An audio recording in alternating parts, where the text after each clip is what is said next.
The late Middle Ages and early modern times were difficult for women in Spain. Some sources seem to indicate that there was an uneven demographic between men and women on the Iberian Peninsula. One census between 1475 and 1500 in the village of Oña recorded 26 males and only 14 females. This could be because in medieval times, women were more vulnerable to disease due to the rigors of pregnancy and childbirth, and they were also more likely to go without sustenance in times of famine and shortage. This might explain the trend among peasant women, but other factors were at work for women of higher birth. Strict socio-religious laws and customs provided the circulation of unmarried women throughout the countryside to provide men with the opportunity to marry.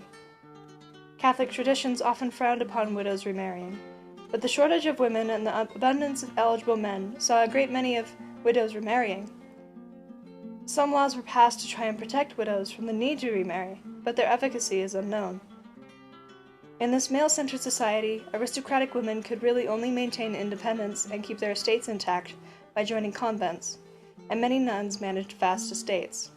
For example, Isabel de Almonte managed her own estate and that of her 3 brothers-in-law between 1516 and 1523.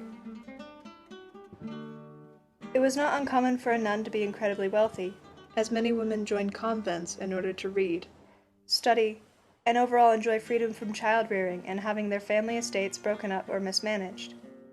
Men often sought women of higher birth, and many women felt degraded by their marriages, but they could avoid this fate in convents. This could explain the shortage of marriageable women among the aristocracy. Women also had a remarkable influence on the printing industry in early modern Spain. They not only played the roles of dowagers and heiresses, but there was a marked trend of the wives, mothers, and daughters of printers to marry and mother other printers, thus securing their connection and influence over the industry. Printing proved to be physically, economically, and psychologically straining to many men, and because of this, many printers died not long after taking up their businesses.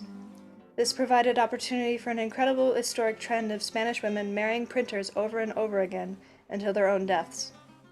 For example, Guyon de Viant was the wife, mother, and mother-in-law of 7 different printers. The presence of these women was reflected in the businesses. Isabel de Basilia's favored font showed up in her father's press before his death, and in both of her husband's presses. Juan Kronberger of Seville married Brigida Maldonado, the heiress to another printing family, and their enterprise in Mexico came to be known as the book trade monopoly of Mexico, even after Juan's death.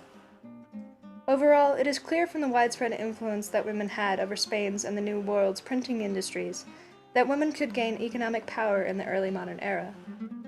Women played an important role in all socio-economic stratum, as they were often depended upon to run the household and oversee family affairs.